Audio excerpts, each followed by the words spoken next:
Hello friends, आप देख रहे हैं आपका चैनल शेयर बाजार विद आयुष। और दोस्तों, इस वीडियो में बात करने वाले हैं इंडिया शेल्टर फाइनेंस आईपीओ के फर्स्ट डे सब्सक्रिप्शन के बारे में। जी हाँ, आज से दोस्तों आईपीओ ओपन हो ही चुका है और कितना सब्सक्रिप्शन जो आया है पहले दिन वो हम समझेंगे। कितना कितना हर एक कैटेगरी द्वारा पैसा लगाया गया है, भले वो क्यूआईबी की हो, एचएनआई की हो, रिटेल की हो। समझेंगे, वीडियो को पूरा जरूर देखिएगा। उससे पहले फ्रेंड्स, अभी तक अगर आपने चैनल को सब्सक्राइब नहीं किया था अगर, तो चैनल को जरूर आप सबसे पहले सब्सक्राइब भी कर लीजिएगा। तो दोस्तों, इंडिया शेल्टर फाइनेंस आईपीओ का आज फर्स्ट डे था और फर्स्ट डे कंप्लीट हो चुका है। अब आपके पास 2 दिन और बचे हुए हैं आईपीओ में पैसा लगाने को। कौन कौन से वो डेट है? वो है 14 और 15 दिसंबर।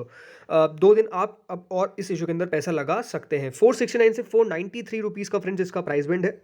30 शेयर आपको मिलेंगे कुल मिला के in a single lot. Total issue size जो है वो 1200 करोड़ की है, जिसमें से फ्रेश इशू है करीबन 800 करोड़ का और ऑफर फॉर सेल है 400 करोड़ का।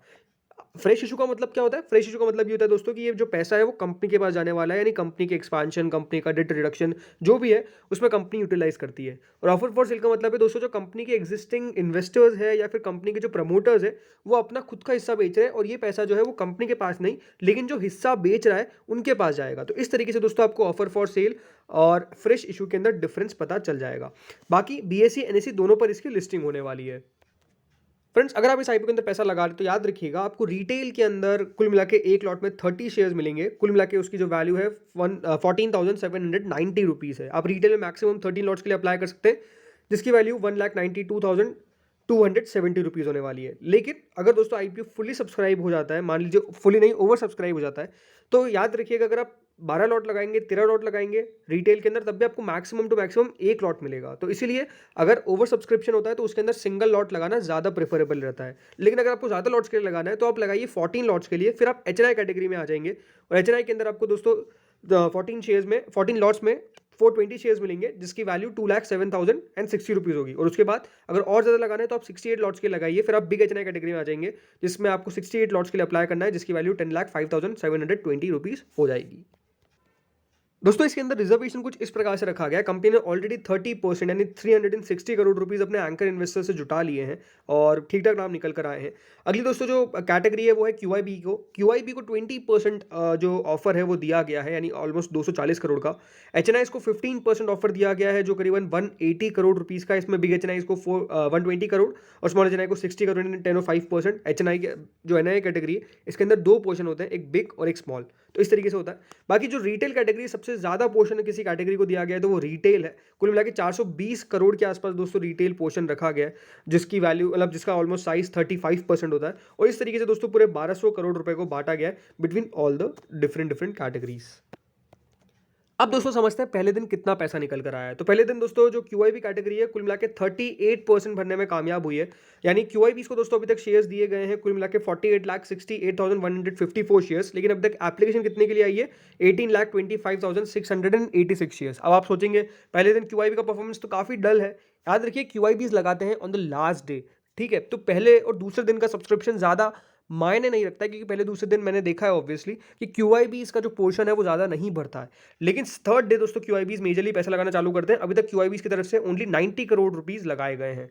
अगली दोस्तों जो कैटेगरी है वो है नॉन इंस्टीट्यूशनल बायर्स की। 4.41 टाइम पहले दिन सब्सक्राइब होने में कामयाब हुआ है। ऑलमोस्ट 36,51,000 शेयर्स जो है वो दिए गए हैं, ऑफर किए गए हैं। और पहले ही दिन दोस्तों 1,61,00,000 शेयर्स के लिए एप्लीकेशन आ चुकी है, यानी ओवर सब्सक्रिप्शन यहाँ पर आपको देखने को मिल चुका है।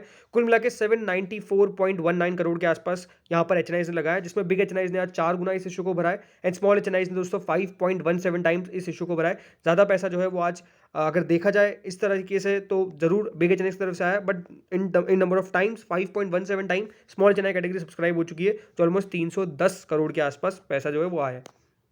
अगली कैटेगरी है रिटेल की।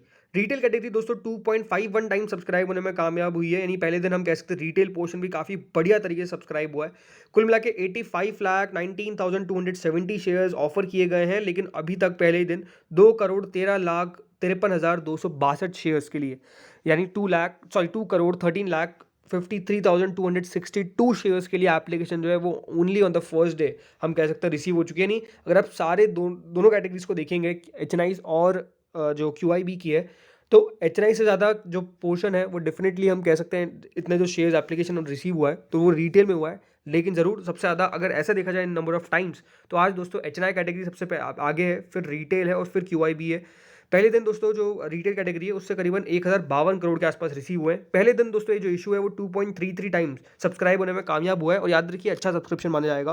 पहले दिन इतना नहीं आता तब भी मेरे को बहुत बड़ी बात नहीं लगती, लेकिन पहले दिन 2 गुना से ज़्यादा आईपीओ सब्सक्राइब हो चुका है, जो अपने आप में काफ़ी शानदार है। ऑलमोस्ट 1953 करोड़ के आसपास हम कह सकते हैं इस इशू के अंदर पहले दिन रिसीव हो चुके हैं, जो अपने आप में काफ़ी शानदार सब्सक्रिप्शन है। अब क्वेश्चन आप सबके मन में यही होगा कि अप्लाई करना चाहिए या अवॉइड करना चाहिए। देखिए कंपनी अच्छी है और आई थिंक इस सेक्टर के अंदर लगातार ग्रोथ भी हमको देखने को मिल रही है। ज़रूर इंपॉर्टेंट बात क्या है? इंपॉर्टेंट बात यही है कि जो वैल्यूएशंस है ऐसा नहीं कि बहुत ज़्यादा कंपनी ने स्पेस रखा है कि यहाँ पे आप अपना पैसा बना लें। लेकिन हाँ, ये है कि छोटे लिस्टिंग गेन के लिए और लंबी अवधि के लिए कंपनी मुझे बढ़िया दिखती है। अगेन कोई रिकमेंडेशन नहीं है। अगर आप मुझसे पूछेंगे तो मैं ज़रूर अप्लाई कर रहा हूँ इस इशू को, और आप अप्लाई करिए अपने फाइनेंशियल एडवाइजर से एक बार कंसल्ट करके। मेरा जो डिसीजन है वो तो यही है कि मैं खुद अप्लाई ज़रूर करूँगा। अगर आपको करना है तो आप अगेन अपने एडवाइजर से कंसल्टेशन करना बिल्कुल ना भूलें। अब बात कर लेते हैं दोस्तों एक बार इसकी ग्रे मार्केट के ऊपर। जो करंट ग्रे मार्केट है दोस्तों इंडिया शेल्टर फाइनेंस की, वो ऑलमोस्ट 157 रुपीज़ के आसपास चल रही है, यानी ऑलमोस्ट 31.85% का लिस्टिंग गेन का एस्टिमेट लगाया जा रहा है। ज़रूर देखिए it's subject to market also, मतलब ये आप ध्यान रखिए बाजार अगर ऊपर नीचे होता है तो उसका असर हमको लिस्टिंग पर भी देखने को मिलता है, इस बात का आपको ध्यान रखना है। लेकिन ज़रूर जिस तरीके से बाजार चल रहा है और जिस तरीके से बाजार में लगातार हम एक बढ़िया तेज़ी देख रहे हैं, ऐसा लगता है कि ये सारे आईपीओस ठीक ठाक लिस्टिंग गेन देकर जाएंगे, इस तरह की उम्मीद हम लगा के चल सकते हैं। वैसे इंडिया शेल्टर फाइनेंस की ग्रे मार्केट में बहुत फ्लक्चुएशंस देखने को मिले। 145 रुपीज़ तक चली गई थी दोस्तों ये। उससे पहले आप देखिए 150 रुपये, 190 रुपये, 220 रुपये, मतलब शुरुआत ही ऑलमोस्ट 220 रुपये से हुई थी और वही हाई था। यानी जब इसकी ग्रे मार्केट खुली है उसी दिन इसने हाई लगाया और उसके बाद से दोस्तों लगातार ग्रे मार्केट एक डिक्लाइनिंग ट्रेंड में, 220 से 190, देन 150, देन 145, बट आज जाके 157 रुपीज़ फिर हो चुकी है। इसका मतलब ग्रे मार्केट में फिर से आपको थोड़ी बहुत तेज़ी देखने को मिल रही है। बट अगेन हमेशा याद रखिए ग्रे मार्केट जो भी हम बताते हैं वो जस्ट एक एजुकेशनल पर्पज़ के लिए बताते हैं, कोई भी प्रमोट नहीं करते हैं ग्रे मार्केट को। हम जस्ट जो इन्फॉर्मेशन के लिए है, जो एजुकेशनल पर्पज़ के लिए जो वेबसाइट पर शो करता है वो आपको हम बता देते हैं। तो होपफुली दोस्तों आपको वीडियो समझ आया होगा, लेकिन डेफिनेटली आप भी बताइए कि आप अप्लाई करने वाले हैं या फिर इस आईपीओ को अवॉइड करेंगे। ये मुझे मेरा क्वेश्चन है, जो आप ज़रूर अपना आंसर कमेंट में बताइएगा, क्योंकि बहुत सारे आईपीओ है, इसमें कोई दोहराई नहीं है। आज से दोस्तों इंडिया शेल्टर फाइनेंस और डॉम्स आईपीओ ओपन हुए, कल से आइनॉक्स इंडिया सीवी आईपीओ की भी आपको ओपनिंग देखने को मिलेगी। देन उसके बाद 18 से बहुत सारे आईपीओज हैं, मतलब मोतीसन ज्वेलर्स, मुथूट माइक्रोफिन, सूरज एस्टेट, इतने सारे आईपीओ जो है वो डेफिनेटली इन लाइन है। सो अपने आप में देखिए अगर चॉइस लगानी हो तो ये बहुत मुश्किल क्वेश्चन होता है कि हाँ किस दर लगाए किस में ना लगाए। लेकिन ये बात ज़रूर अच्छी है कि इन सब आईपीओ में दोस्तों अब T+1 आपको चलता हुआ नजर आएगा, यानी आफ्टर द डेट ऑफ, मतलब आखिरी दिन के बाद ही इसका अलॉटमेंट आ जाएगा और उसके ऑलमोस्ट एक दिन के अंदर पैसे आ ही जाते हैं। तो ये अच्छा आपके पास कह सकते हैं मौका है, क्योंकि आपका पैसा देखिए ज़्यादा दिनों तक बंधा नहीं रहेगा। एक दिन के बाद आपका अलॉटमेंट भी आ जाएगा, आपको पता चल जाएगा कि आपको अलॉटमेंट लगा है या फिर नहीं लगा है। लेकिन हाँ ज़रूर ऑप्शन है आपके पास, तो बिल्कुल सही तरीके से चॉइस करिएगा और सही तरीके से पैसे लगाइएगा। इस वीडियो में इतना ही था। Thank you friends for watching this video.